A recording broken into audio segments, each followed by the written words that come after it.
Tax bar association और GST अधिकारियों में छिड़ चुकी है जुबानी जंग।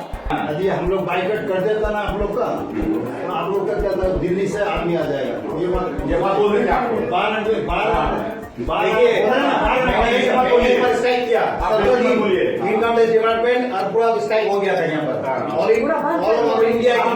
ব্যক্তিগতভাবে ওনার কাছে আমরা এর জন্য মানহানিকর মামলা করব, যে আমাদের এই প্রফেশনাল অ্যাক্টিভিটি করতে না দেওয়ার কোনো অধিকার তার নেই। আমরা আইনের শাসনে কিন্তু আইনগতভাবে সেই প্র্যাকটিস করি, উনি কিন্তু বেআইনিভাবে আমাদের বাধা দিতে পারেন না। At Siliguri Model High School, dreams have no boundaries.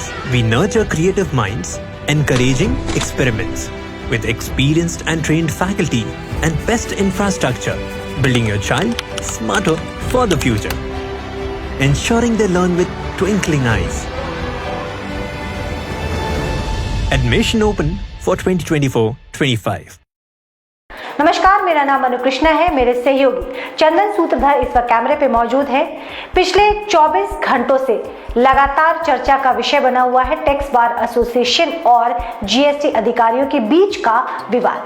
लेकिन इस विवाद की पूरी कहानी क्या है, हम तह तक जाएंगे। साथ ही सबसे पहले मैं आपको दिखाती हूँ इनसाइड स्टोरी की ये पूरी तस्वीर। ये विवाद शुरू कहाँ से होता है और इसकी पटकथा कितने साल पुरानी है। हम आपको बता दें कि टैक्स बार एसोसिएशन के जो मेंबर्स हैं उनका दावा है कि पिछले लगभग 35 सालों से ये इसी बिल्डिंग में, जो जीएसटी बिल्डिंग है या रेवेन्यू दफ्तर जिसे पहले कहा जाता था, उसी में ये रह रहे हैं और इसी में जीएसटी अधिकारियों का भी दफ्तर है। जीएसटी अधिकारियों से हमारी जब ओवर द फोन पे बात हुई तो उन अधिकारियों ने कुछ ऐसे तथ्य सामने रखा जिसे चाहकर भी इग्नोर नहीं किया जा सकता। सबसे पहले तो हम आपको एक कागजात दिखाते हैं और साथ ही यह भी बताते हैं कि 31 जनवरी यानी कल तक के लिए इन्हें नोटिस जारी कर दिया गया था कि ये जगह खाली कर दे, क्योंकि जीएसटी के ऑफिसर्स के लिए भी अब जगह कम पड़ रही है। उन्हें बगल में किसी मकान पर किराए में रहकर तमाम कागजी कार्रवाई या फिर जो उनका जो वर्क है, जो काम है, उन्हें करना पड़ रहा है। वहीं दूसरी तरफ टैक्स बार एसोसिएशन का कहना है कि पिछले 35 सालों से यहाँ पे रह रहे हैं, लेकिन इस बात को काउंटर करते हुए जीएसटी के अधिकारियों का कहना है कि पिछले 35 सालों से भले ये यहाँ रह रहे हों, लेकिन अब जगह भी चाहिए जीएसटी अधिकारियों के लिए। इसके साथ ही कुछ और तथ्य जीएसटी अधिकारियों के हवाले से दिया गया। उनका दावा है कि टैक्स बार एसोसिएशन के जो मेंबर्स हैं वो गाहे बगाहे ही कभी यहाँ पे चले आते हैं। हालांकि शनिवार और रविवार को जरूर आते हैं, उनकी संख्या चंद मेंबर्स उसमें होते हैं। शाम को ये चाय पानी बिस्किट जरूर लेते हैं और इसके साथ इनका चर्चा का अलग अलग मुद्दा भी होता है, अलग अलग विषयों पे ये चर्चा भी करते हैं। इसके अलावा जीएसटी अधिकारियों का यह भी कहना है कि माटीगाड़ा में इनका अपना एक परमानेंट दफ्तर बन चुका है जहाँ पे ये शिफ्ट कर सकते हैं और जिस जगह पे ये पिछले 35 साल से रहने का दावा कर रहे हैं उनके पास कोई कागजी कार्रवाई नहीं है। लिहाजा जीएसटी अधिकारी, जीएसटी डिपार्टमेंट की तरफ से इन्हें जगह 31 जनवरी यानी कि कल तक खाली करने का मोहलत दिया गया था। लेकिन इसी बीच ये पूरी प्रक्रिया, ये पूरी पटकथा लिख दी गई। वहीं दूसरी तरफ टैक्स बार एसोसिएशन की तरफ से एक प्रेस कॉन्फ्रेंस भी किया गया जिसमें दावा किया गया कि जीएसटी अधिकारियों के द्वारा इनके साथ मिसबिहेव किया गया है, लेकिन इस वीडियो में तो कुछ और ही बयां किया जा रहा है। इसके साथ ही जीएसटी अधिकारियों का यह भी कहना है कि जब टैक्स बार एसोसिएशन के मेंबर दफ्तर के अंदर आते हैं, उस बिल्डिंग के अंदर आते हैं, तो सिक्योरिटी गार्ड के द्वारा उनसे रिक्वेस्ट किया जाता है जो डायरी रखी है उसमें हस्ताक्षर करके अंदर जाए, लेकिन इनके द्वारा हस्ताक्षर भी नहीं किया जाता है। ये भी एक बहुत बड़ा मामला है क्योंकि आज के डेट में सिक्योरिटी एक बहुत बड़ी विषय है, एक बहुत बड़ा मसला है और इस बात को भी टैक्स बार एसोसिएशन के मेंबर्स के द्वारा ताक पर रखकर अंदर प्रवेश किया जाता है। ये पूरी घटनाक्रम हमने आपको बता दी। ये पूरी जो वीडियो है अब आपके सामने है, कौन किसके साथ मिसबिहेव कर रहा है, किसका क्या रवैया है, ये हम नहीं कह रहे हैं। इस वीडियो के देखकर आप खुद अंदाजा लगा सकते हैं कि कौन किसके ऊपर हावी है। बहरहाल पूरी इनसाइड स्टोरी हमने आपके सामने रख दी। जानेंगे कि ये घटना के पीछे की पूरी कहानी क्या है, कैसे इसकी पटकथा लिखी गई थी, कितने अहम इसमें किरदार है, कौन कौन वो किरदार है, तमाम चीजें हमने आपके सामने रखी है। अब सही गलत का फैसला आप खुद करें, क्या जीएसटी अधिकारी या फिर टैक्स बार एसोसिएशन के मेंबर्स।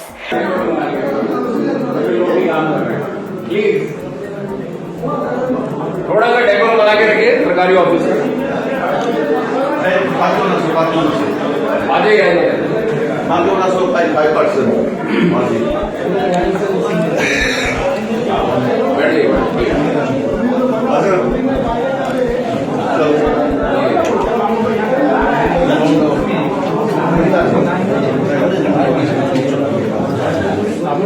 हॉल में बैठे क्या सब लोग सामने बैठ आपसे तो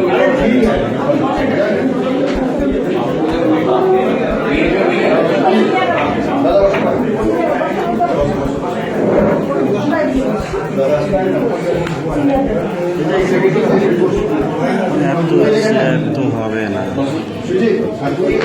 पॉइंटर किया था सिर्फ इंडिकेट करने के लिए। बैठिए बैठिए, क्या हॉल में करेंगे ऊपर कॉन्फ्रेंस हॉल में? भाई सारे लोग अगर मिला ठीक है राउंड मुझे जो लगा मैंने पॉइंटर उठ किया ठीक है।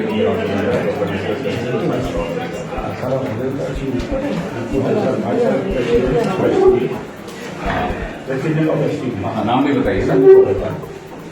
संजीव अग्रवाल। संजीव अग्रवाल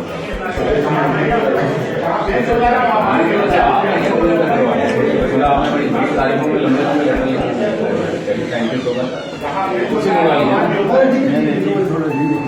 आपसे तो शायद ये मिला हूँ ये तारीखें करके मेरी बैठे अपने रूम में रेडी में जाके मुझे हाँ चलिए ठीक है। अब बताइए सर मैं परिचय खड़ा करवा देता हूँ।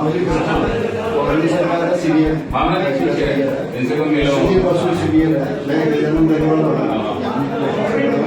मुझे भी मिला हूँ, मिला हूँ आपसे भी शायद मिला हूँ।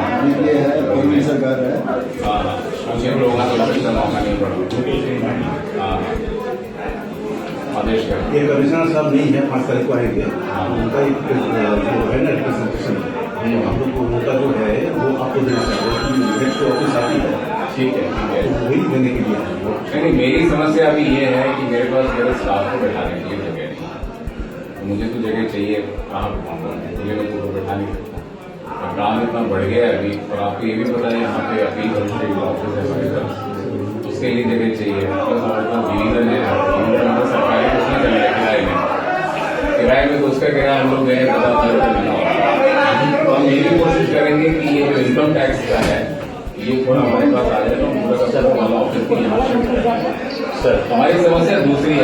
अभी क्या पिछले सालों से था ही, अब मुझे पता लगा कि आप इनकम टैक्स वालों ने भी जगह दे रही है आपको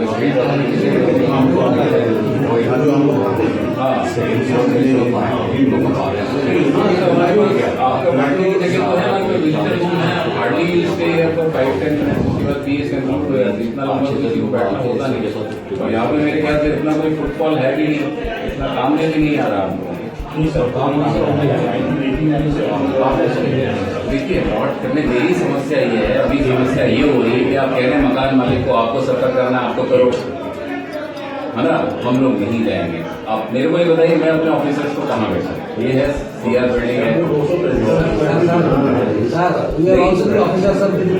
मैं ये नहीं कह रहा आपसे, ये मैं कह रहा हूँ कि मेरे को काम करने के लिए तो जगह चाहिए ना। Can not ask people to sit there. कितनी बार आते हैं आप बताइए। सर भी तो बोलिए ना, आप हमारा छोटा सा रूम ले जाते हैं नहीं मेरा एक पूरा सेक्शन हो जाएगा उसमें सर, लेकिन अलॉट किसने ये बताइए ना।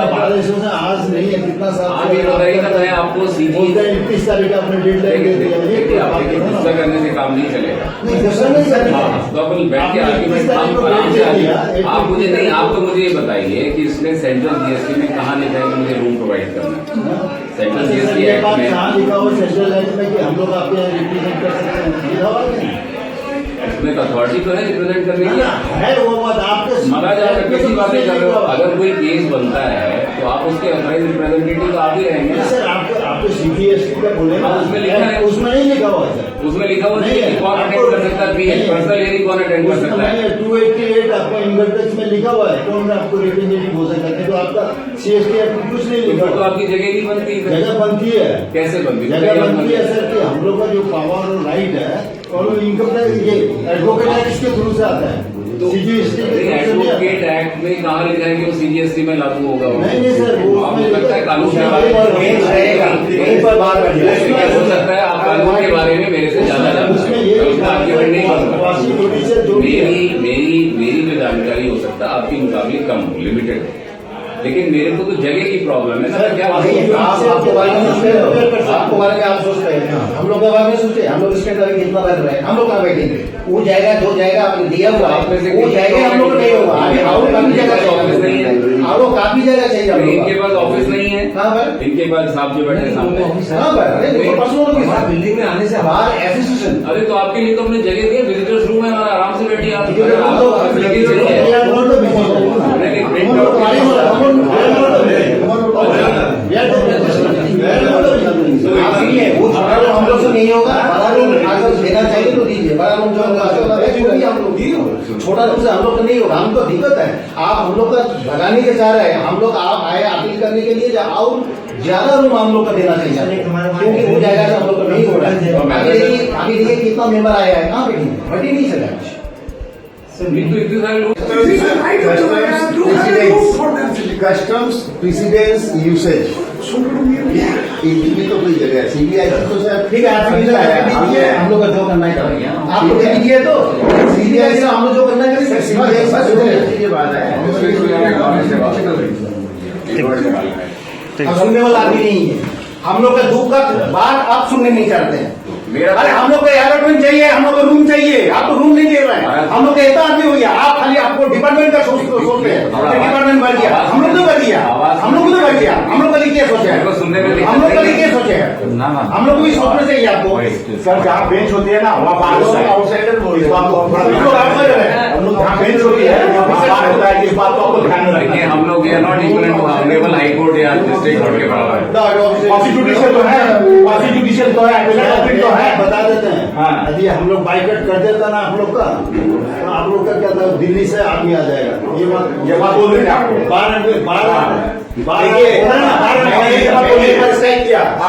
बोलिए। इनकम टैक्स डिपार्टमेंट और पूरा स्ट्राइक हो गया था यहाँ पर, और ऑल ओवर इंडिया की बंद हो गया था। हम लोग इसी चलते तो आप लोग don't exceed your jurisdiction.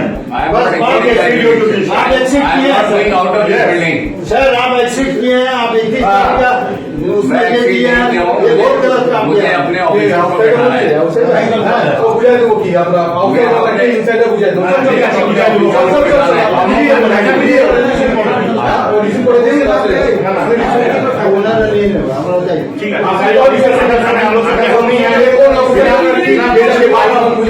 बिना बात के बस बेंच चल जाएगा क्या? আরে চলেন না, যেখানে বোঝানো বুঝাই দেবো। চল। ও অনেক কিছু বোঝা বাকি আছে, दे रहे हैं অনেক শেখা বাকি আছে। চল। কোনো কথা বলবি না লোক অফিসার আছে, এই কথাটা বোঝা উঠে। মানে বোঝে, ওকে অনেক কিছু বোঝানো বাকি আছে।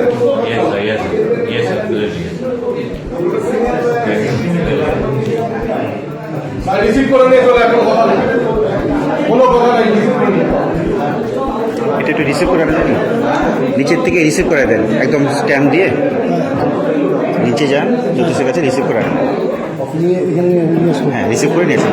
একটাই কপি, একটাই কপি মনের পরে আছে, আরেকটা কপি লাগবে তো, আরেকটা কপি লাগবে তো, তাহলে গেলে জেরক্স করাবো? না আরেকটা কপি লাগবে। আরেকটা কপি নাই, আরেক কপি।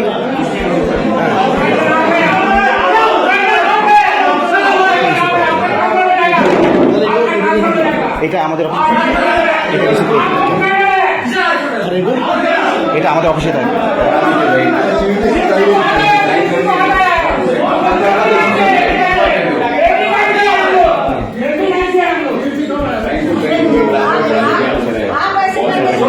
Thank you.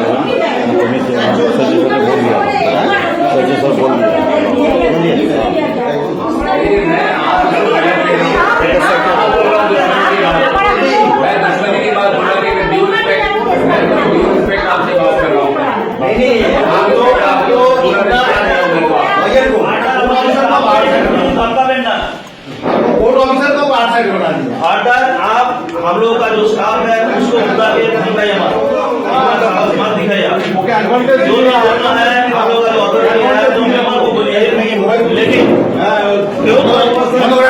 নিচ্ছি না। তারা যদি কোনো কোয়ার্সিভ স্টেপ নিতে চান, আমরা অনতি বিলম্বে কিন্তু তার বিরুদ্ধে ব্যবস্থা নেওয়া শুরু করেছি। আমরা এর মধ্যেই এফআইআর দাখিল করেছি কমিশনারেটের কাছে, এবং উনি যে অ্যাবিউসিভ কথাবার্তা বলেছেন, মানহানিকর কথাবার্তা বলেছেন প্রফেশনালদের বিরুদ্ধে, তার জন্য সমস্ত প্রফেশনাল, সে আইনজীবী হোক বা চার্টার্ড অ্যাকাউন্টেন্ট হোক বা কস্ট অ্যাকাউন্টেন্ট হোক, প্রত্যেকে প্রচণ্ড আহত হয়েছে। এবং আমরা সিদ্ধান্ত নিয়েছি ব্যক্তিগতভাবে ওনার কাছে আমরা এর জন্য মানহানিকর মামলা করব, যে আমাদের এই প্রফেশনাল অ্যাক্টিভিটি করতে না দেওয়ার কোনো অধিকার তার নেই। আমরা আইনের শাসনে কিন্তু আইনগতভাবে সেই প্র্যাকটিস করি, উনি কিন্তু বেআইনিভাবে আমাদের বাধা দিতে পারেন না। আমরা বৃহত্তর আন্দোলনের দিকে যাচ্ছি, এবং উনি যদি অন্য কোনো স্টেপ নেন আমরা আন্দোলন করব, এবং চাইলে পরে সারা পশ্চিমবঙ্গে সেই আন্দোলনকে ছড়িয়ে দেব। সারা পশ্চিমবঙ্গের আইনজীবী, চার্টার্ড অ্যাকাউন্টেন্ট, তাদের যে প্রফেশনাল অ্যাক্টিভিটি করার যে বাধা আছে, সকলে মিলে কিন্তু এই অপপ্রয়াসকে আমরা রুখতে সচেষ্ট হব। ख्याल रखिएगा, जल्द आपसे दोबारा जुड़ूंगी। देखते रहिए द न्यूज बॉक्स।